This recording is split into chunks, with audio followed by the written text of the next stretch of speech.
Baiklah, salam sejahtera buat kita semuanya. Perkenalkan, nama saya Veritua Sitorus dengan NIM A1C12057 dengan Prodi Pendidikan Kimia Universitas Jambi. Nah, baiklah, pada kali ini saya membuat suatu video yang dimana video kali ini bertujuan untuk memenuhi nilai UTS saya. Nah, UTS saya ini mengenai suatu praktikum kimia dasar 2 saya yang dimana dibimbing oleh asisten dosen yaitu Bang Andi Wahyu Arben, yang kedua ada Kak Ika Ermayanti, dan yang ketiga ada Kak Sulfiana Putri. Baiklah, pada kali ini saya mengambil percobaan yang ketujuh, di mana percobaan ketujuh pada praktikum kimia dasar 2 ini berjudul penetapan massa molar berdasarkan penurunan titik beku. Nah, baiklah. Pada judul kali ini memiliki tujuan. Yang pertama yaitu untuk menetapkan titik beku cairan dan titik beku larutan dalam pelarut yang bersangkutan. Yang kedua, untuk menetapkan massa molar dan senyawa yang tidak diketahui berdasarkan penurunan titik beku. Kita lanjutkan mengenai latar belakang dari tujuan percobaan 7 ini, di mana penambahan zat yang atsiri ke dalam cairan murni menyebabkan turunnya tekanan uap cairan itu. Nah, ini mengakibatkan turunnya titik beku larutan dan naiknya titik didih larutan bila dibandingkan dengan cairan murninya. Nah, seberapa jauh perubahan ini terjadi hanya bergantung pada banyaknya zat yang dilarutkan. Dan pada tingkat disosiasi zat terlarut, perubahan titik beku dan titik didih tidak berkaitan dengan identitas kimia zat yang bersangkutan. Nah, penurunan tekanan uap, kenaikan titik didih, dan penurunan titik beku dikenal sebagai sifat koligatif. Nah, seberapa jauh titik beku menurun itu dirumuskan delta T sama dengan KM. Nah, dengan KM adalah tetapan titik beku molal dan M adalah konsentrasi larutan dinyatakan dalam molal. Nah, dalam percobaan ini kita akan mengukur titik beku cairan murni yang K-nya itu diketahui. Kemudian ditambahkan sejumlah zat dan titik beku kita ukur kembali. Dari sini kemudian kita dapat menghitung massa molar zat tersebut. Sewaktu cairan murninya itu mendingin, suhu terus turun sampai cairan mulai membeku. Selama cairan membeku, suhu akan tetap jika semua bahan telah beku. Nah, suhu akan turun lagi jika kita membuat plot suhu terhadap waktu pembekuan. Nah, larutan akan memperlihatkan perilaku pendingin yang berbeda dengan cairan murni. Selalu larutan akan turun lebih rendah tetapi belum membeku. Kemudian suhu turun lagi perlahan-lahan sewaktu pembekuan berlangsung. Nah, kita dapat mengamati lewat dingin, artinya suhu turun di bawah titik beku dan lalu naik lagi. Untuk memperoleh titik beku yang terbaik, kita akan menarik 2 garis. Kemudian masing-masing untuk bagian atas dan bagian bawah kurva itu, titik potong keduanya itu akan menunjukkan titik beku. Nah, kemudian di dalam praktikum ini memiliki prosedur kerja. Saya akan menjelaskan sedikit mengenai prosedur kerja pada percobaan 7 ini, yang dimana kita akan prosedur kerja mengenai penetapan titik beku pada pelarut murni. Nah, pertama kita akan mengambil tabung reaksi besar, gabus sumbat dengan 2 lubang termometer, kemudian dengan ketelitian sampai 0,1 derajat Celcius, statif dan klem. Ada kawat kasa juga, kemudian kawat pengaduk dan gelas piala itu 600 ml. Rakitlah alat seperti kemudian kita rakit alat tersebut, kemudian kita pasang termometer dan kawat pengaduk pada lubang gabus, kemudian gelas piala dengan campuran pendingin yang terdiri dari es, air, dan sedikit garam. Nah, kemudian itu yang kedua kita tambahkan 25 ml pesilena, kemudian ke dalam tabung, lalu kita pasanglah sumbatnya itu.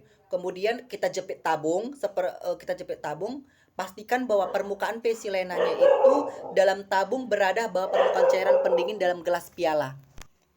Nah, kemudian yang ketiga itu kita gunakan kawat pengaduk untuk mengaduk pelarutan pesilenanya itu sewaktu mendingin. Nah, jika suhu telah mencapai 18 derajat Celcius, kita mencatat suhu setiap 15 detik sampai pesilenanya membeku.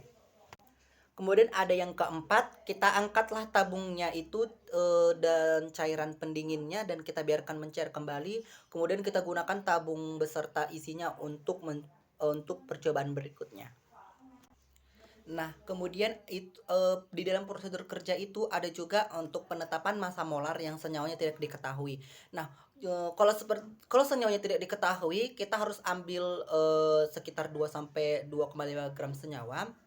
Kemudian kita timbang dengan ketelitian tinggi, kemudian kita alihkan secara kuantitatif ke dalam tabung sampai semua zatnya terlarut. Kemudian kita terapkan titik beku dalam larutan pesilena. Kita catat suhu setiap 15 detik. Pada butir ketiga, pengadukan harus dilakukan dengan sempurna. Baiklah, pada kali ini saya membuat suatu video. Saya akan menjelaskan video yang akan saya tampilkan. Mari kita lihat secara bersama-sama. Baiklah, pada percobaan kali ini kita membutuhkan alat dan bahan, di mana alat dan bahannya itu kita memerlukan 4 tabung reaksi, kemudian ada sendok, kemudian ada batang pengaduk, ada gelas kimia, ada urea 1 molar dan 2 molar, kemudian ada es batu, kemudian ada garam, kemudian ada NaCl 1 molar, kemudian ada Aquades. Nah, ini meliputi alat dan bahan yang akan kita perlukan ketika kita mencoba untuk praktikum kali ini yang sesuai dengan judul kita pada percobaan 7. Nah, semoga teman-teman mengerti ya. Nah, kemudian kita akan menambahkan 4 sendok makan garam dapur pada gelas kimia. Kemudian yang telah kita isi oleh es batu lalu diaduk. Nah, teman-teman bisa melihatnya seperti pada gambar yang udah tertera. Nah, setelah itu kita akan seperti gambar yang kita lihat itu garam dapur dimasukkan ke dalam gelas kimia yang udah berisikan es batu.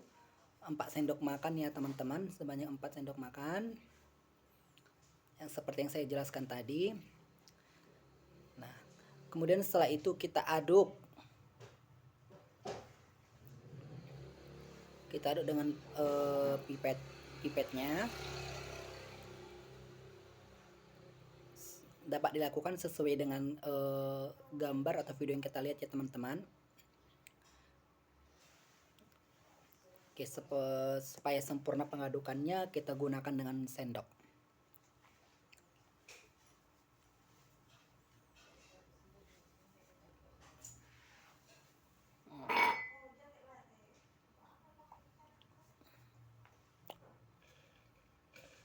Oke.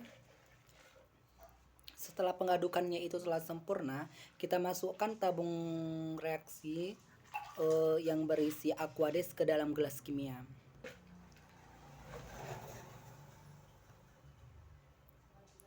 Nah, itu kan Aquadesnya kita isi ke dalam tabung reaksi.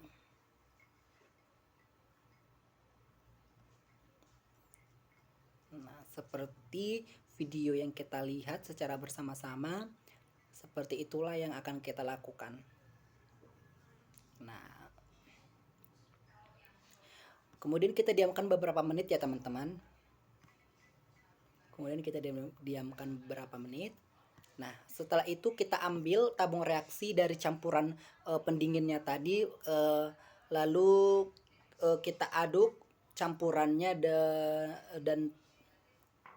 dan tabungnya tadi dengan menggunakan termometer secara naik turun.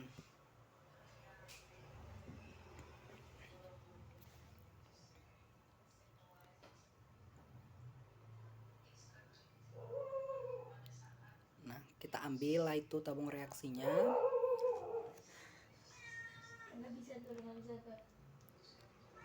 Oke. Nah, kita aduklah seperti itu.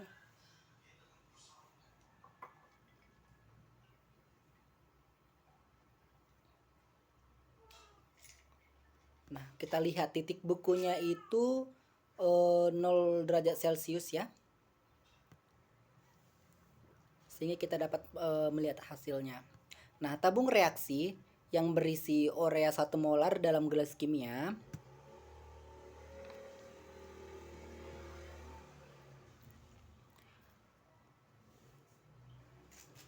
ini tabung reaksi tadi yang berisi 5 molar tadi ya.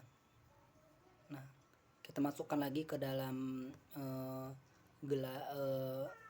gelas pialanya ini yang bersihkan es batu, kemudian kita diamkan beberapa menit. Nah, setelah itu tabung reaksinya ini akan kita tabung reaksinya yang dari campuran pendingin tadi kita aduklah campurannya dari tabung itu dengan menggunakan termometer.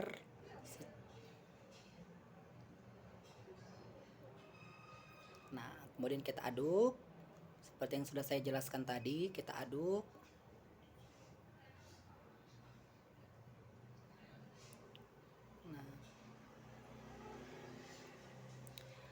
Nah, titik bekunya itu memperoleh hasil. Nah, tabung reaksi yang berisi urea 2 molar ke dalam gelas kimia. Nah, ini yang berisi 2 molar ya. Tabung reaksi kita masukkan ke dalam gelas pialanya. Kita lakukan serupa dengan hal yang pertama juga. Kemudian jangan lupa kita diamkan beberapa menit. Nah, tabung reaksi dari campuran pendingin lalu kita aduk campuran itu dengan menggunakan termometer secara naik turun juga, sama halnya dengan percobaan yang pertama tadi juga. Nah, lalu kemudian kita aduk kembali secara naik turun. Kita aduk kembali secara naik turun. Nah, sehingga akan mendapatkan hasil sebesar 0,3 derajat Celcius. Nah, tabung reaksi yang berisi NaCl 1 molar ke dalam gelas kimia. Nah, tabung reaksi nah ini dia. Nah, kemudian kita lakukan sama hal yang seperti yang kedua juga. Kita lakukan seperti itu, kita masukkan ke dalam gelas kimia. Jangan lupa kita diamkan beberapa menit juga. Nah, tabung reaksi dari campuran pendingin lalu